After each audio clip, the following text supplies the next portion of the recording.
Hello all అందరూ ఎలా ఉన్నారు? ఇది మా విజయవాడ టు ఢిల్లీ ప్రయాణం. మాకిక్కడ ట్రైన్ ఎర్లీ మార్నింగ్ 3కైతే ఉంది. సో, ఇంకా ఎలాంటి హడావిడి లేదు. ముందే స్టేషన్‌కైతే వచ్చేసాము. ఇంక వెయిటింగ్ హాల్‌లో వెయిట్ చేసాము.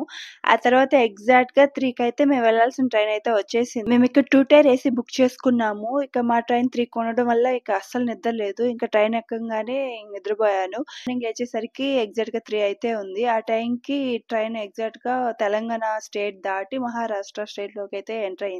ఆ తర్వాత కాస్త ఫ్రెష్ అయ్యి టిఫిన్ అయితే చేసేసాము. ఇక్కడ విజయవాడ టు ఢిల్లీ మనకైతే ట్రైన్‌లో ఆల్‌మోస్ట్ 28 అవర్స్ జర్నీ అయితే పడుతుంది. సో, ఇంక అందుకని ఇంటికాడ నుంచి వచ్చేటప్పుడు చపాతీ అండ్ వడ, ఇంకా పెరుగు ఆవడ అండ్ ఫ్రూట్స్ ఇంక కొన్ని స్నాక్స్ తెచ్చుకున్నాము. ఇప్పటివరకు మేము చేసిన జర్నీలో for the first time train on టైంకి ఢిల్లీకైతే రీచ్ అయింది.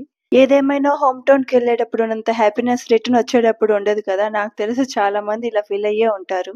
ఇక్కడేమో నేను కూర్చొని తెగ దిగులు పడిపోతున్నాను. ఎందుకనుకుంటున్నారా? ఆఫ్టర్ ఆల్‌మోస్ట్ 25 డేస్ తర్వాత ఇంటికెళ్తున్నాను. దిగులు పడినట్టే ఇల్లంతా ఫుల్ డస్ట్ పట్టేసింది. సో, ఇంక తప్పుతుందా ఇంక ఇల్లంతా క్లీన్ చేసుకొని, ఇంకా ఫ్రెష్ అయ్యి, పూజ చేసుకొని ఒకేసారి లంచ్ ప్రిపేర్ చేసేసుకున్నాము.